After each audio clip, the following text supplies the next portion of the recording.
Que la gracia y el amor de Dios Todopoderoso y de nuestro Señor Jesucristo estén con todos nosotros. Vamos a iniciar este compartir de la palabra de Dios en el nombre del Padre, del Hijo y del Espíritu Santo. Amén. Bueno, vamos a continuar con la tercera parte que les había prometido del tema de la iglesia.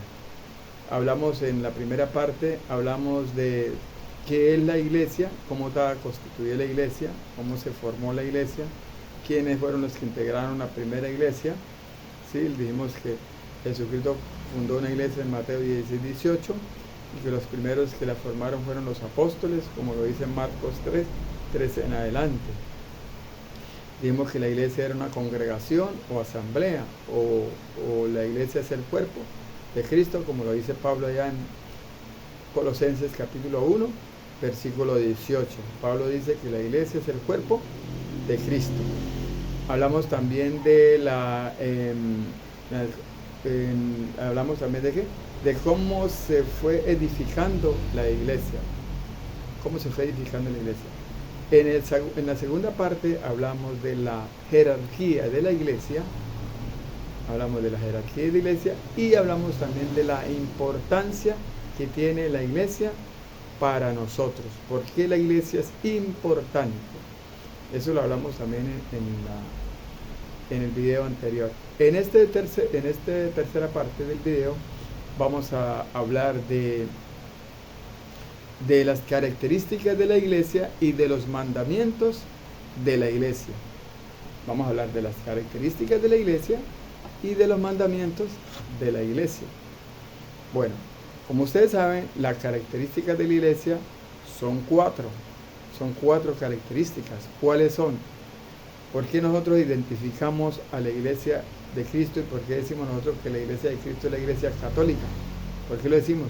¿Cómo lo identificamos? Pues fácil. ¿Por qué? Por sus características. Primera característica, que la iglesia es ¿qué? Es una. La iglesia es una. Mateo 16, 18, que ya lo habíamos leído antes, pero vamos a volverlo a repasar. Dice, y ahora yo te digo, tú eres Pedro, o sea, piedra, y sobre esta piedra edificaré mi iglesia.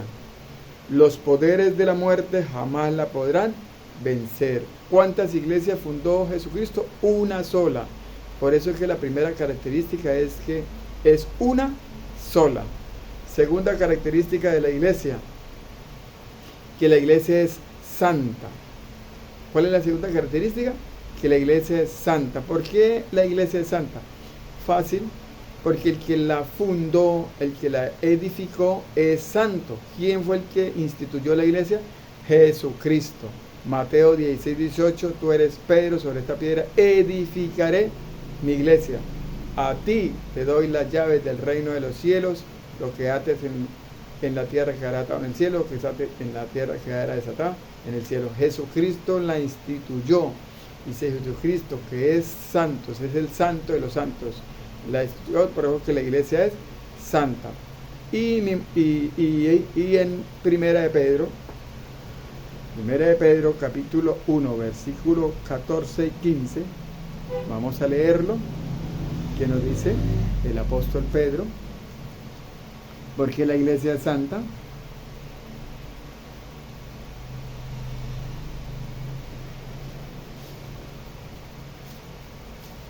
Primera de Pedro capítulo 1 versículo 14 y 15 dice: si han aceptado la fe, no se dejen arrastrar ya por sus pasiones como lo hacían antes cuando no sabían. Si es santo el que los llamó, también han de ser santos en toda su conducta. Según dice la Escritura, sean santos porque yo soy santo. Si Jesucristo es santo, y Jesucristo es santo y es el Señor de los santos, es el santo de los santos, entonces la iglesia de Cristo es santa. Tercera característica, esto es apostólica. ¿Es qué?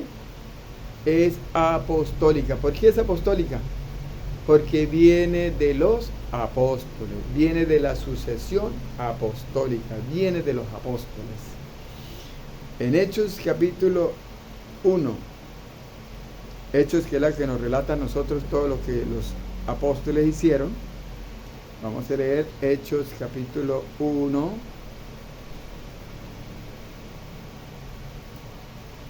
Hechos capítulo 1, versículo, vamos a leer, versículo 15 dice: uno de aquellos días Pedro tomó la palabra en medio de los discípulos.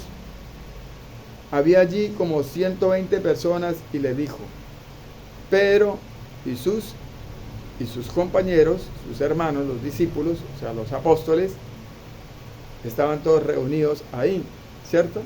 Muy bien, ¿quién tomó la palabra? Pedro. Dice, en el versículo 20 dice: esto está escrito en el libro de los Salmos, que su morada quede desierta y que nadie habite en ella, y también está escrito que otro ocupe su cargo. Pedro le estaba hablando de que como Judas había muerto por lo que le pasó, entonces ellos necesitaban reemplazar a Judas, porque la Sagrada Escritura lo decía, ¿sí? Que debía reemplazarse porque Jesucristo edificó la iglesia en 12 apóstoles y por lo tanto los 12 apóstoles tenían que terminar. Entonces necesitaban otro apóstol para que se formaran los 12 apóstoles. Entonces dice: presentaron a dos, a José llamado Barsabás por sobrenombre Justo, y a Matías. Entonces oraron así: tú, Señor, conoces el corazón de todos y muéstranos a cuál de los dos has elegido para ocupar este cargo y recibir este ministerio y este apostolado del que Judas se retiró para ir al lugar que le correspondía. Echaron a suerte entre ellos y le tocó a Matías, que fue agregado a los 11 apóstoles. Entonces, Pedro, como cabeza de la iglesia, tomó la decisión de que era necesario de que se incorporara un apóstol más para reemplazar a ¿quién?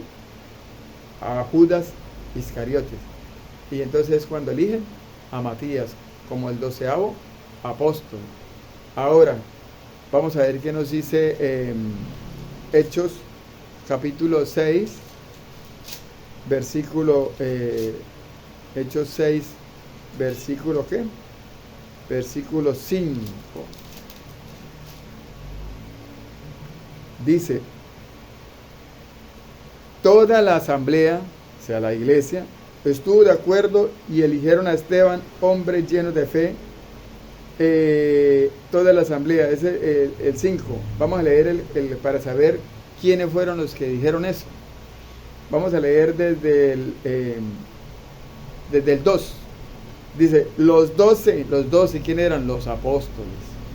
Reunieron la asamblea, la iglesia, y le dijeron: no es correcto que nosotros descuidemos la palabra de Dios por hacernos cargo de este servicio. Por lo tanto, hermanos, elijan entre ustedes a 7 hombres de buena fama, llenos del Espíritu Santo y de sabiduría. Les confiaremos esta tarea, mientras que nosotros nos dedicaremos de lleno a la oración y al ministerio de la palabra. Toda la asamblea estuvo de acuerdo y eligieron a Esteban, hombre lleno de fe y de Espíritu Santo, a Felipe, a Prócoro, a Nicanor, Timón, Parma y Nicolás, que era un prosélito de Antioquía.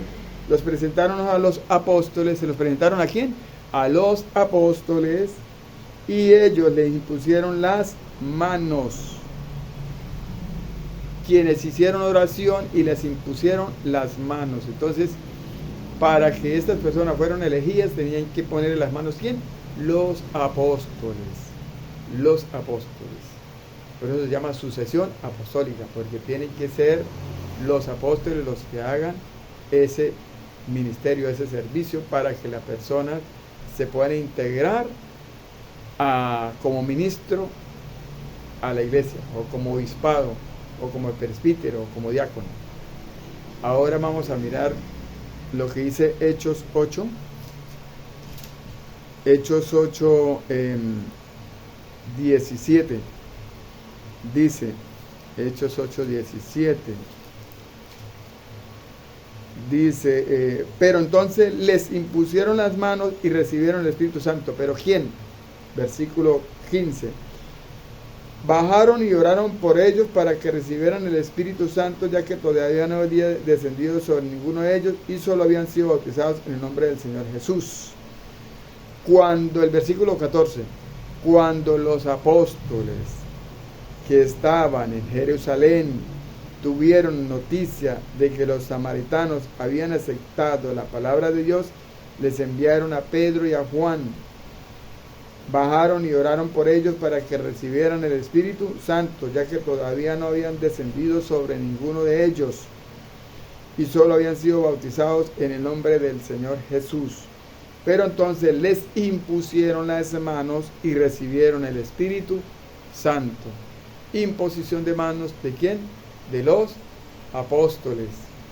De los apóstoles, lo que llama sucesión apostólica. Es la tercera característica de la iglesia, la sucesión apostólica. ¿Sí? Muy bien. Aquí, ¿cómo fue Pablo elegido apóstol? ¿Cómo fue Pablo elegido apóstol? Pablo no se eligió solo apóstol. Pablo fue también elegido apóstol por medio de los apóstoles de la iglesia. Dice, Hechos 13, 2. Un día, mientras celebraban el culto del Señor y ayunaban, el Espíritu Santo les dijo, separen a Bernabé y a Saulo y envíenles a realizar la misión para que los he llamado. Ayunaron, ¿quiénes? Los apóstoles. E hicieron oración, les impusieron las manos y los enviaron. Sucesión apostólica.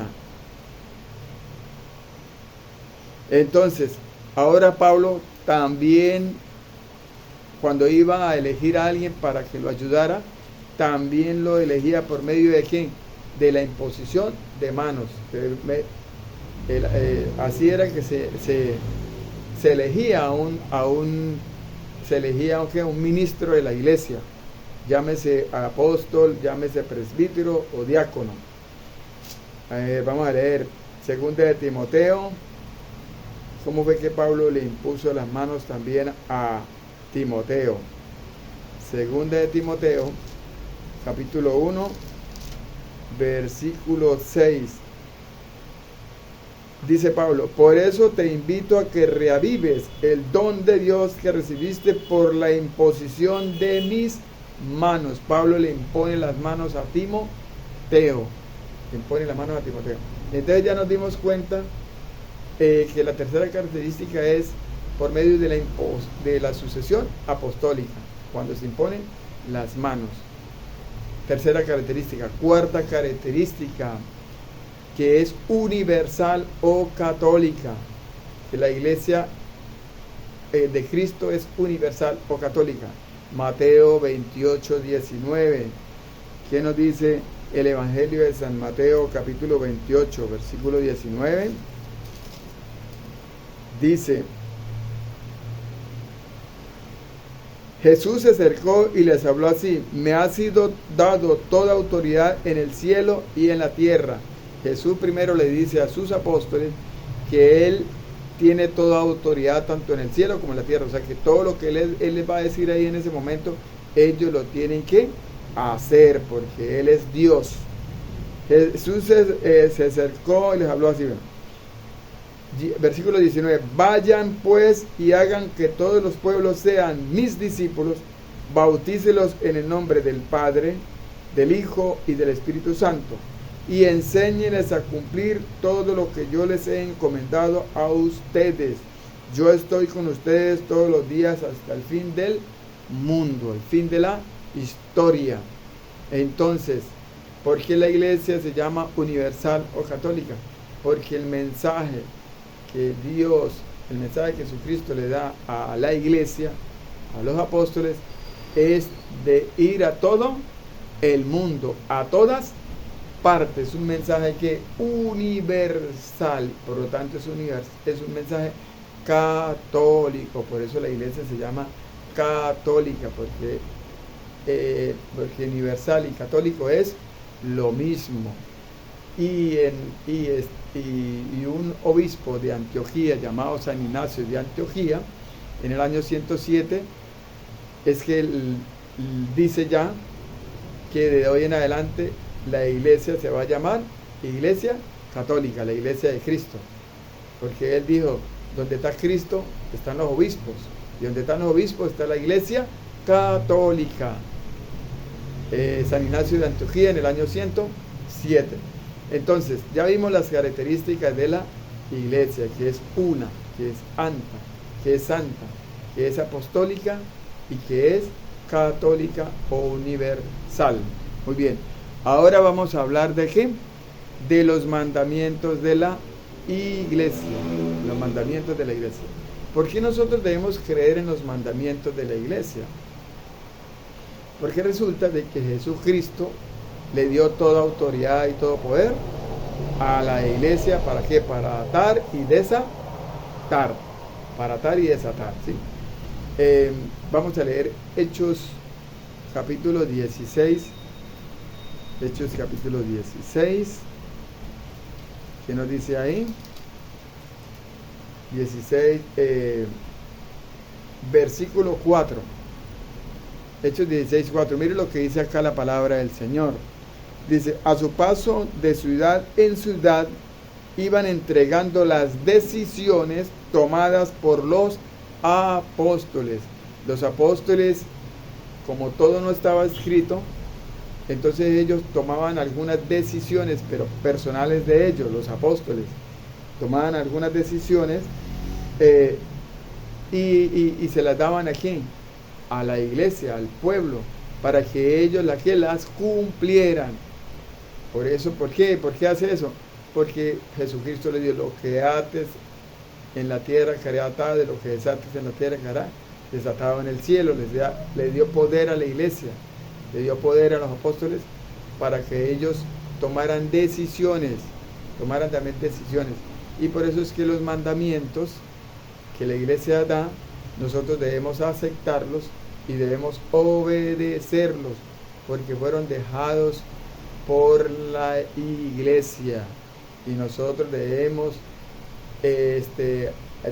obedecer a la iglesia, que tiene todo el poder y toda la autoridad. Entonces, ¿cuáles son los mandamientos? ¿Y cuántos mandamientos son?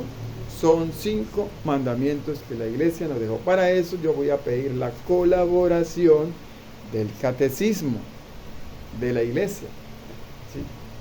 Creo que está en el numeral 2041. En el numeral 2041 nos habla de los mandamientos de la iglesia. Sí, numeral 2041 dice los mandamientos de la iglesia. Vamos a ver cuáles son. Dice, los mandamientos de la iglesia se sitúan en la línea de una vida moral referida a la vida litúrgica y que se alimenta de ella. El carácter obligatorio de estas leyes positivas promulgadas por la autoridad eclesiástica, por la iglesia, tiene por fin garantizar a los fieles el mínimo indispensable en el espíritu de oración y en el esfuerzo moral, en el crecimiento del amor de Dios y del prójimo. Los mandamientos más generales de la Santa Madre Iglesia son 5. Numeral de la Iglesia Católica, del Catecismo Católico 2042. Dice, el primer mandamiento. ¿Cuál es el primer mandamiento de la iglesia? Oír misa entera los domingos y fiestas de preceptos y no realizar trabajos serviles. Nos invita a que debemos ir a la misa todos los domingos y que ese domingo no se debe ¿qué? Trabajar. Si ustedes se acuerdan, en el Antiguo Testamento, en la Antigua Alianza, el día que se guardaba era el sábado, porque era el día del sabbat, o de reposo, de descanso, que los judíos tenían.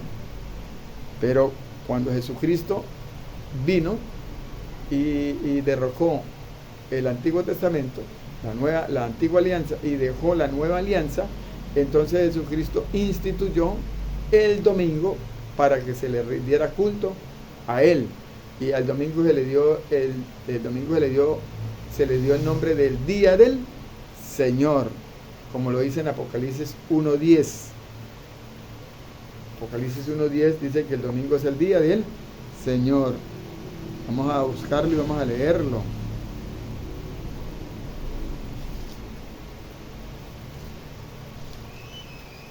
Dice Apocalipsis capítulo 1 versículo 10.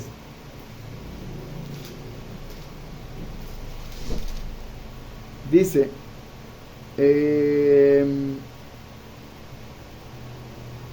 se apoderó de mí el Espíritu el día del Señor, se apoderó de mí el Espíritu el día del Señor, y oí a mis espaldas una voz que sonaba como trompeta.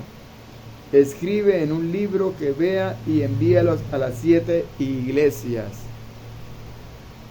Entonces, ¿cuál es el día del Señor? El domingo. ¿Por qué el domingo? Porque el domingo fue el día que Jesucristo lo instituyó. ¿Dónde lo instituyó? Juan capítulo 20, versículo 1. Juan capítulo 20, versículo 1.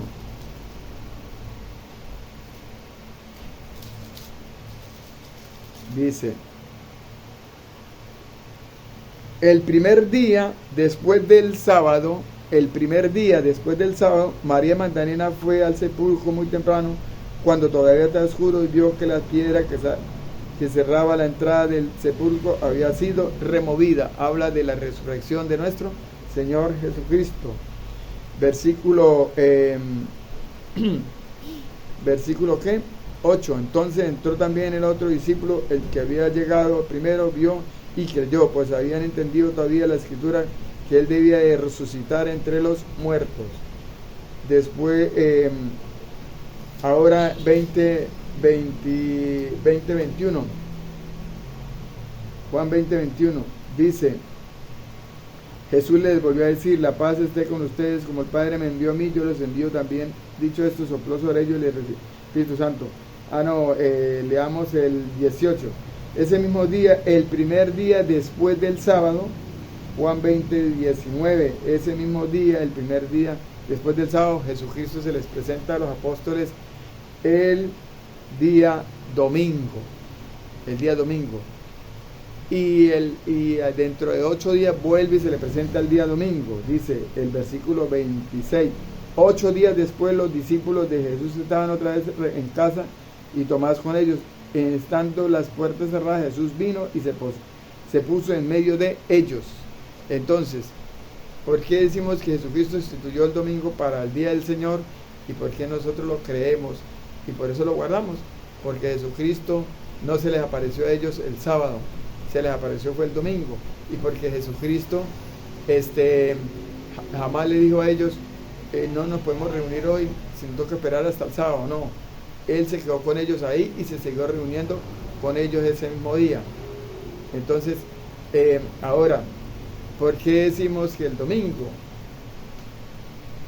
¿Por qué decimos que el domingo? Por eso decimos que el domingo es el día del Señor, que Jesucristo lo dejó instituido. Ahora, la ley, el mandato del Señor dice que debemos, el tercer mandamiento de la ley de Dios dice que debemos santificar las fiestas. Es la fiesta, o sea, ¿qué quiere decir? Que ese día es importante para quién, para Dios, y por eso debemos que guardarlo. Entonces, por eso es que la iglesia nos dice que debemos cumplir este mandamiento. Entonces, primer mandamiento, ir a misa todos los domingos, y fiestas de preceptos. Fiestas de preceptos son todas aquellas fiestas, por ejemplo, cuando se celebra el día de la Virgen María, el día de los santos, cuando se celebra el Corpus Christi, todas esas fiestas que se hacen, todas esas debemos nosotros asistir a ellas. Ahora, segundo mandamiento, confesar los pecados al menos una vez al año. ¿Qué nos manda? El segundo manda, confesar los pecados al menos una vez al año. Y dice, asegura la preparación a la Eucaristía mediante la recepción del sacramento de la reconciliación que continúa la obra de conversión y de perdón, del bautismo. Muy bien. Entonces, ¿por qué debemos nosotros confesar al menos una vez al año? Porque si nosotros como seres carnales estamos propensos a estar pecando. Por eso Juan dijo Juan en Hechos, en primera de Juan capítulo 1, versículo 7, versículo 8 dijo, si decimos que no tenemos pecado, la verdad no está en nosotros. Y el versículo 9 dice, pero si confesamos nuestros pecados, el que es grande y misericordioso perdonará nuestros pecados. Juan está diciendo que nosotros somos pecadores, igual que Pablo. Pablo dice que todos somos pecadores. Romanos 3:23. Pablo dice que nosotros todos somos ¿qué? Pecadores. Entonces, vamos a ver Romanos 3:23.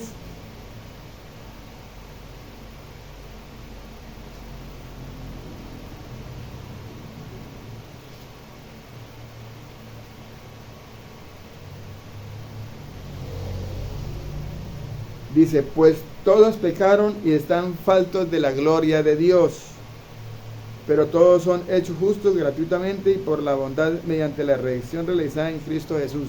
Entonces Pablo dice que aquí todos somos ¿qué?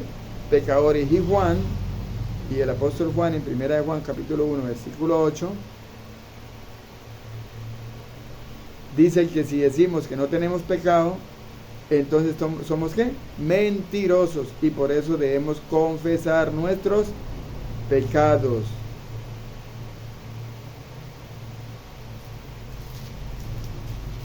Primera de Juan capítulo 1 versículo 8 dice, si decimos que no tenemos pecado, nos estamos engañando a nosotros mismos y la verdad no está en nosotros. Pero si confesamos nuestros pecados, está hablando de confesar nuestros pecados, Él, ¿quién es Él? Jesucristo, que es fiel y justo, nos perdonará nuestros pecados y nos limpiará de toda maldad. Nos invita a confesar nuestros pecados, porque es la mejor misericordia que Dios nos da a nosotros, por ser nosotros pecadores. La mejor misericordia que Dios nos da a nosotros. Jesucristo nos deja a nosotros. Vamos a ver qué nos dice Lucas capítulo 1, versículo 77. Lucas 1, 77 dice, para decir a su pueblo lo que será su salvación, pues van a recibir el perdón de sus pecados, obra de la misericordia de Dios. El perdón de los pecados es una obra de la misericordia de Dios. Dios es misericordioso, tiene compasión de nosotros, por eso nos deja a nosotros ese sacramento de confesión. ¿Para qué? Para arrepentirnos y reconciliarnos con Dios. Por eso es que la Iglesia nos invita a confesar nuestros pecados al menos una vez al año. Pero si nosotros de pronto tenemos un pecado mortal antes del año, debemos confesarlo antes. Ahora, tercer mandamiento: recibir el sacramento de la Eucaristía al menos por Pascua. Entonces, si nosotros estamos en gracia de Dios,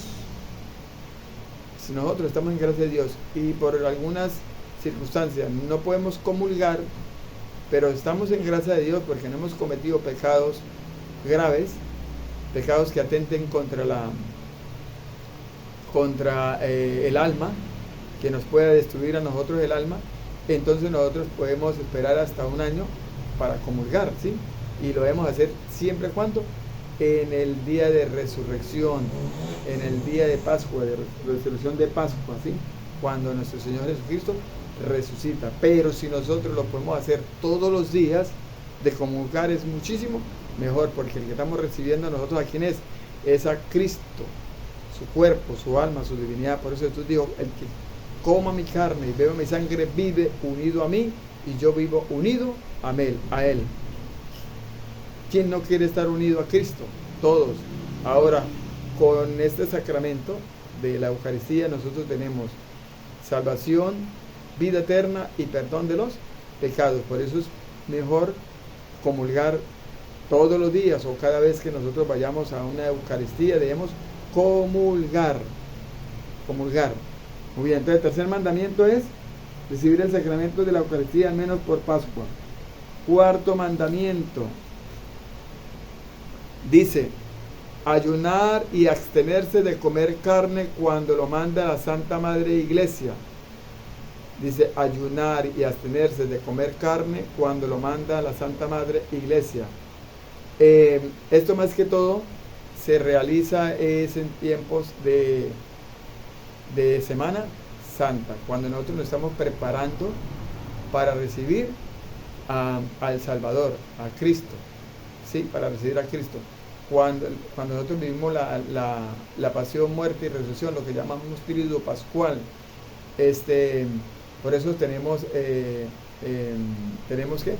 el tiempo de Cuaresma, ¿sí? 40 días que nosotros tenemos para arrepentirnos de nuestros pecados y ponernos en paz con Dios, ¿sí? Empieza desde el miércoles de ceniza, ¿sí? ¿Qué significa la ceniza? Arrepentimiento, señal de arrepentimiento. Lo que dijo Dios allá en Génesis: el polvo eres y en polvo te convertí, y dirás. Entonces el cuarto mandamiento es que ayunar y abstenerse de comer carne cuando lo manda la Santa Madre Iglesia Católica. Ya sabemos que para ayunar nosotros necesitamos entrar en ¿qué? Entrar en un verdadero arrepentimiento.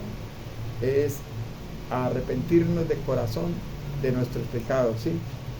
Y hacer un buen ayuno. Entonces, para que el Señor nos perdone nuestros pecados. Ahora, quinto mandamiento: ayudar a la iglesia en sus necesidades. Quinto mandamiento: ayudar a la iglesia en sus necesidades. Enuncia que los fieles están además obligados a ayudar a cada uno según su posibilidad a las necesidades materiales de la iglesia. ¿Cómo podemos ayudar a la iglesia?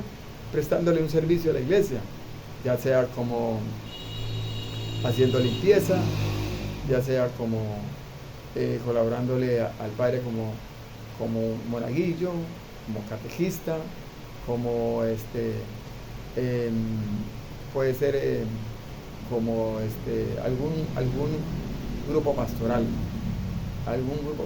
cualquier servicio que nosotros le podamos prestar a la iglesia, eso nos lo manda la iglesia, que nosotros debemos realizar.